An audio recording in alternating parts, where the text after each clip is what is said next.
Bapak. Waalaikumsalam warahmatullahi wabarakatuh. Bapak ini? Ini Bapak, saya itu hari ini ada tugas wawancara dengan Bapak Kepala Sekolah. Tugas ini adalah tugas terkait dengan modul 3.1, yaitu tentang pengambilan keputusan berbasis nilai-nilai kebajikan sebagai pemimpin. Di sini tugasnya dari demonstrasi kontekstual, yang dimana ini saya melakukan wawancara dengan Bapak Kepala Sekolah, termasuk Bapak Kepala Sekolah saya sendiri. Bapak akan saya berikan beberapa pertanyaan untuk panjenengan menjawab pertanyaan yang akan saya ajukan nanti. Ya, monggo. Silakan apa yang ditanyakan. Monggo. Terima kasih nih Bapak sebelumnya atas waktunya, saya senang sekali. Ya, monggo. Oke. Yang pertama Bapak, mungkin selama ini Bapak itu pernah nih mempunyai beberapa masalah di lembaganya Bapak. Maka untuk Bapak dapat mengidentifikasi kasus-kasus yang merupakan dilema etika atau rujukan moral Bapak. Dalam mengidentifikasi masalah tadi, ada dilema tentunya juga ada, di sekolah juga ada. Nah, tentunya kita dengan masalah itu tentu kita menganalisa masalah apa yang menjadikan permasalahan itu dulu termasuk sering memperhatikan teman-teman di masalah itu apa. Termasuk yang mungkin Bapak pernah mengalami kasus-kasus itu seperti apa Bapak, contohnya saja? Banyak. Yang termasuk dilema etika gitu Bapak? Ya, termasuk kadang-kadang dilema etika termasuk kasus-kasus yang berhubungan dengan teman sama teman, kemudian teman dengan wali siswa, guru dengan wali siswa, kayak gini banyak sekali yang menjadikan permasalahan tentunya di sekolah. Berarti itu termasuk kasus-kasus kebenaran lawan kebenaran nih Bapak? Ya, kebenaran melawan kebenaran. Jadi di sini Bapak harus memilih salah satu di antara satu kebenaran untuk Bapak pertanggungjawabkan dalam pengambilan keputusan. Kemudian yang kedua Bapak, bagaimana Bapak itu bisa menjalankan pengambilan keputusan di sekolah Bapak, terutama untuk kasus-kasus di mana ada dua kepentingan yang sama-sama benar atau sama-sama mengandung nilai kebijakan. Seperti tadi yang kita sampaikan bahwa untuk kasus sama-sama benarnya ini kita harus mencarikan solusi pendekatan kepada yang mendapatkan kasus itu bagaimana, di mana penyelesaiannya ini adalah kalau kebenaran sama kebenaran ini harus dicarikan solusinya yang jangan mencapai tidak ada yang dirugikan, harus tidak ada saling dirugikan, harus sama-sama sesuai dengan aturan. Sama-sama dapat diambil keputusan dengan baik ya. Baik, pertanyaan ketiga Bapak, kemudian langkah-langkah atau prosedur seperti apa yang biasanya Bapak lakukan selama ini untuk mengambil keputusan? Langkah yang pertama itu adalah kita mengidentifikasi permasalahan. Permasalahannya itu apa? Kemudian dari permasalahan itu kita analisa, dianalisa, kemudian dianalisa, kemudian juga dari hasil analisa ini kita juga cari tadi, seperti tadi ada dicarikan solusi, sehingga juga dua permasalahan itu tidak saling merugikan. Baik Bapak, terima kasih. Kemudian pertanyaan keempat adalah hal apa saja yang selama ini Bapak anggap efektif dalam pengambilan keputusan pada kasus-kasus dilema etika? Hal-hal yang efektif itu biasanya adalah mengatur masalah kebijakan yang berkaitannya dengan kebijakan universal, bersinggungan dengan kebijakan guru, wali siswa dan semua stakeholder yang ada di sekolah.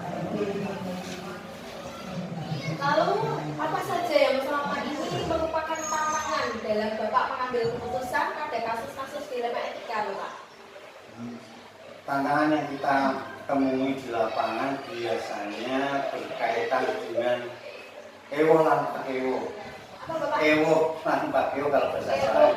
Ewo lan Ewo lan pakeo. pakeo. Ya artinya karena kita ngerasain semuanya ada kepentingan, maka untuk ini kadang-kadang kita merasa ini teman, ini apa, ini teman, dan ini wali siswa, jadi kadang-kadang Jadi dilema gitu dilema. Pak ya. Karena ada salah satu kebenaran yang harus dipilih, Iya, harus diambil keputusan. Kemudian Bapak, di sini apakah Bapak itu memiliki sebuah tata kala atau yang disebut jadwal tertentu dalam sebuah penyelesaian kasus dilema etika? Apakah Bapak langsung menyelesaikan cepat itu saja atau bagaimana Bapak?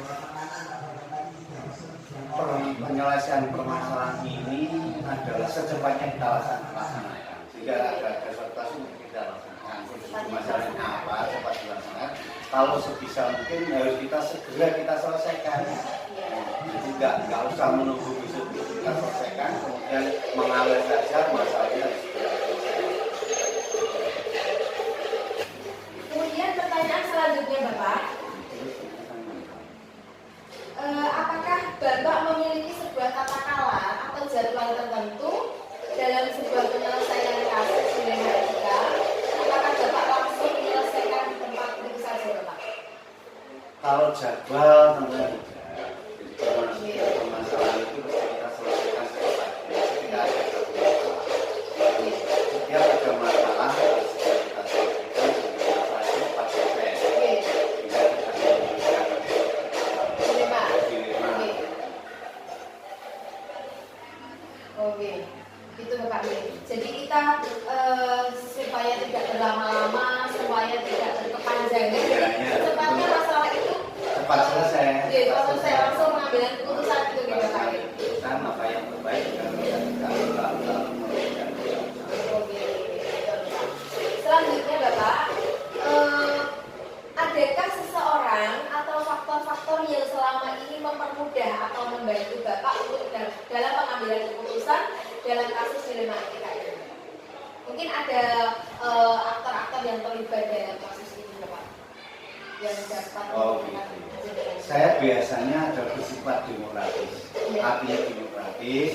Ketika ada suatu masalah, permasalahan itu kita lihat pada latar belakangnya apa, kemudian kita sampaikan pada teman-teman mungkin kita rapat atau gimana, sehingga bagaimana jalan keluar permasalahan itu sehingga yang bermasalah ini tidak terlalu dirugikan atau terlalu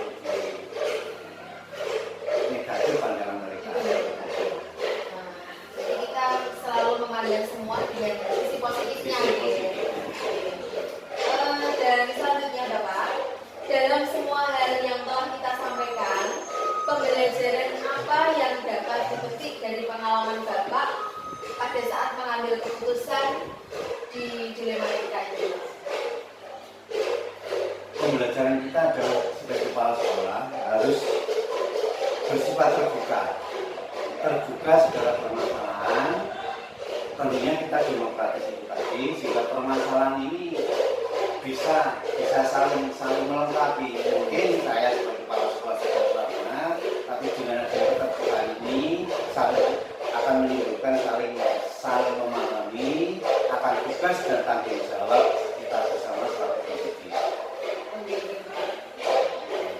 Oke Bapak, terima kasih.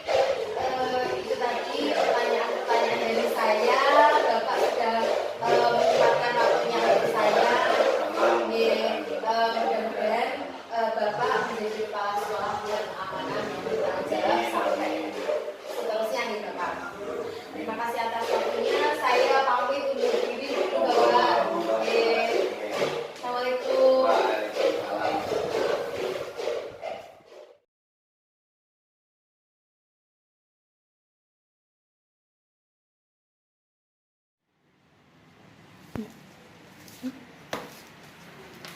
Assalamualaikum Ibu. Waalaikumsalam. Yeah. Silakan duduk Bu Eni. Ibu, di sini saya pengen mengadakan wawancara sama Ibu karena di sini saya sebagai guru penggerak, saya mendapatkan tugas untuk wawancara dengan Ibu Kepala Sekolah dari beberapa pertanyaan berkaitan dengan modul 3.1, yaitu nilai-nilai kebajikan berdasarkan nilai universal sebagai seorang pemimpin. Boleh, monggo, silakan. Di sini ada 8 pertanyaan Ibu. Oh ya, sebelumnya saya ucapkan terima kasih Bu atas waktunya yang sudah Ibu berikan kepada saya, sehingga saya bisa datang ke sini, kemudian saya bisa mewawancarai Ibu. Di sini ada 8 pertanyaan Bu yang harus saya sampaikan kepada Ibu terkait dengan kasus-kasus yang pernah panjenengan hadapi di Satuan Pendidikan SDN Drongkilo 2 ini ya Bu ya. Ya. Nah, tentunya selama menjadi kepala sekolah, Ibu pernah menghadapi beberapa kasus nih Bu ya. Beberapa kasus-kasus yang berkaitan dengan mungkin Ibu itu pernah dihadapkan dengan 2 masalah dan Ibu harus memilih dari antara satu masalah tersebut antara kebenaran lawan kebenaran Ibu. Nah, di sini selama ini bagaimana Ibu itu dapat mengidentifikasi kasus-kasus yang merupakan dilema etika atau bujukan moral Ibu? Baik Bu Eni, akan saya jawab ya. Nggih.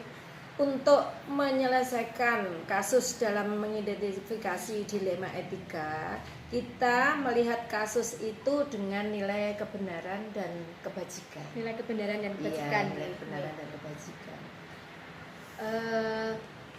Kemudian Ibu, selama ini bagaimana Ibu itu menjalankan pengambilan keputusan di sekolah Ibu, terutama untuk kasus-kasus di mana ada 2 kepentingan yang sama-sama benar atau sama-sama mengandung nilai kebajikan. Bagaimana Ibu? Nah, baik. Jika terjadi dilema seperti itu, biasanya saya sebagai kepala sekolah itu menggunakan skala prioritas. Skala prioritas Iya, Ibu. maksudnya begini, skala prioritas itu kita prioritaskan kasus mana yang harus kita tangani, yang kita utamakan Yang kita utamakan lebih dulu, yang nggih. perlu penyelesaian Nggih. gitu. Jadi kita perlu pertimbangan dulu Ibu, Iya. melihat kasusnya seperti apa. Iya, iya. Nggih. Mungkin ada lagi Bu? Iya, ya dengan jalan prioritas itu tadi. Nggih. Kalau saya memprioritaskan yang harus didahulukan. Oh, nggih. Kemudian yang ketiga Ibu, langkah-langkah atau prosedur seperti apa yang biasa Ibu lakukan selama ini?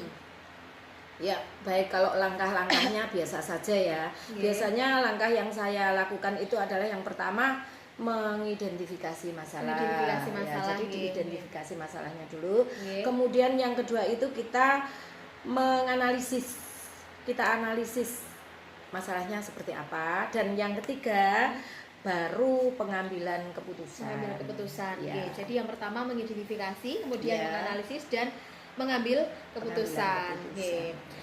Selanjutnya Ibu, hal-hal apa saja yang selama ini Ibu itu anggap efektif dalam pengambilan keputusan pada kasus-kasus dilema etika, Bu? Ya, baik. Yang saya anggap efektif adalah yang pertama, Nggih. yang tidak bertentangan dengan nilai kebajikan. Nggih. Yang pertama dia. Nggih. Kemudian yang kedua, yang berpihak pada kepentingan murid. Yang berdampak pada Ya. siswa gitu. Ya, yang berdampak pada. Dan yang ketiga, tentu saja harus dapat dipertanggungjawabkan. Nggih, Bu. Dipertanggungjawabkan, nggih. Ya. Di sini tentunya seorang kepala sekolah selalu menimbang pengambilan keputusan untuk dapat dipertanggungjawabkan, nggih. Kemudian Sama seperti SK itu loh, mengingat, menimbang baru memutuskan. mengambil keputusan Iya. kayak gitu nggih, Bu, Iya, nggih. iya, iya. Oke. Saya lanjut Ibu. Kemudian hal-hal apa saja yang selama ini merupakan tantangan dalam pengambilan keputusan pada kasus-kasus dilema etika? Ya, kita kembali lagi ke asal mula kita orang Oke. Jawa. Biasanya ya, kalau ada masalah itu antara kepala sekolah dengan yang punya masalah itu sebenarnya ada ewuh pekewuh, ada sungkan, ada apa ya istilahnya kalau orang Jawa, apalagi kalau itu dengan guru senior Oke. yang lebih tua dari kita gitu, kita biasanya mengambil keputusannya itu mengalami kesulitan. Seperti sungkan kayak gitu, sungkan, gitu, iya. oke. Sehingga kalau bahasa sekarang apa? Baper. Oh, ngeten nggih, Iya. baper nggih. kebawa Ya, perasaan tidak, karena iya, kita iya. memang mau menyampaikannya juga kayak gimana gitu nggih Bu nggih. Iya, Merasa beliau adalah orang yang dihormati kayak gitu. iya. Selanjutnya Ada rasa Ibu. sungkan ya. Nggih. Selanjutnya, apakah Ibu memiliki sebuah tata kala atau jadwal tertentu dalam sebuah penyelesaian kasus dilema etika? Apakah Ibu juga langsung menyelesaikan di tempat itu atau memiliki sebuah jadwal untuk menyelesaikannya? Kemudian bentuk atau prosedur seperti apa yang Ibu jalankan? Gitu, Bu. Begini ya Bu Eni, kita melihat dulu apa masalahnya. Oke. Ya, ketika masalah itu perlu segera diselesaikan, ya kita selesaikan supaya masalah itu tidak berlarut-larut. Intinya yang tidak pertama berlarut. itu ya. Jadi Oke. kita mengambil keputusan seketika menyelesaikan masalah ketika masalahnya itu perlu segera diselesaikan. Jadi supaya tidak Kemudian, berkepanjangan gitu ya. iya. Tapi ketika masalah itu perlu waktu untuk penyelesaian, misalnya kita Oke. juga harus berkoordinasi dengan pihak-pihak terkait. Gitu, Ada yang juga berkepentingan gitu gitu ya. ya. Ya. Selanjutnya Ibu, adakah seorang atau faktor-faktor yang selama ini mempermudah membantu Ibu dalam pengambilan keputusan dalam kasus-kasus dilema ini, Bu? Ya, tentu saja ada. Kalau tidak nanti kita bingung pikirannya ya. Oke, Jadi oke. tentu ada ya. Yang pertama itu suami saya yang Oke, biasa suami membantu Ibu, ketika ada permasalahan-permasalahan yang perlu diselesaikan. Oke, memberikan Kemudian masukan, oke. ada juga ini teman-teman kan ya banyak ya, ada Oke. guru senior itu yang selalu memberikan masukan yang baik, Oke. memberikan solusi yang baik, bagaimana jalan keluarnya nanti. Kemudian juga kerjasama dengan komite sekolah, sangat-sangat membantu kalau di sini ya komite sekolah. Oke. Juga ada paguyuban SD Indro Kilo 2 itu selalu giat dalam memajukan kegiatan di sekolah. Jadi mengembangkan kegiatan sekolah Iya, ini iya, Bu, itu nggih. dengan bantuan mereka. Itu luar biasa sekali Bu. Untuk faktor-faktornya sendiri apa Bu ini Bu? Faktor-faktornya itu ada, kalau tidak salah ada 4 paradigma, Iya. 3 prinsip, 3 dan prinsip. 9 langkah Pengambilan keputusan. pengambilan keputusan. Oke, Iya, oke. itu selalu digunakan. Oke. Kita terapkan, menerapkan tadi yaitu Ya, ada 3 prinsip, 4 4 paradigma dan 9 3 langkah pengambilan 3 prinsip keputusan. kalau ya Anda saya 9 Nggih, langkah pengambilan keputusan. keputusan. Nggih. Ya. Jadi Ibu sudah memahami bagaimana langkah-langkah ada 9 itu nggih Bu nggih, Iya. dalam pengambilan keputusan nggih. Luar biasa Ibu. Kemudian dari semua hal yang tadi sudah saya tanyakan dan Ibu sampaikan pada saya, kemudian pembelajaran apa Ibu yang dapat dipetik dari pengalaman Ibu untuk mengambil keputusan dilema etika? Ya, baik. Jadi bahwa dalam setiap pengambilan keputusan itu kita selalu bekerja sama dengan pihak-pihak yang berkepentingan. Berkepentingan, nggih. Ya. Kemudian dalam mengambil keputusan itu kita juga harus berpihak kepada kepentingan murid. Kepentingan murid nggih. Tidak bertentangan dengan nilai-nilai Kebajikan, kebajikan, nggih. dan yang ketiga dapat dipertanggungjawabkan. Dapat dipertanggungjawabkan nggih. Dan ada tadi ya Nggih. 4 prinsip, 3 paradigma, paradigma, 3 dan prinsip, 9 dan 9 langkah langkah pengambilan keputusan. pengambilan keputusan. Ya, Nggih, itu. nggih. Oke Ibu. Ya, jadi di sini saya setelah berbincang-bincang dengan Ibu sudah paham. Saya juga menjadi pengalaman karena apa yang sudah saya tanyakan pada Ibu yang sebelumnya saya tidak tahu sekarang menjadi tahu nggih Bu nggih. Iya, Sebagai seorang iya, kepala iya. sekolah. Dan alhamdulillah di sini Ibu sudah memberikan kesempatan kepada saya untuk berbincang-bincang, bertanya kepada Ibu, dan Ibu juga sudah menjawabnya dengan luar biasa Bu. Terima kasih atas waktunya. Jadi percakapan ini saya saya tutup untuk kali ini dan mohon untuk selanjutnya nanti jika saya pengen berbincang-bincang dengan Ibu supaya Ibu tidak keberatan nggih untuk bertemu Iya, dengan iya, saya. boleh. Nggih. Kapan saja siap. Nggih. Oke Ibu, saya rasa cukup. Terima kasih dan saya mohon undur diri. Assalamualaikum Ibu. Waalaikumsalam.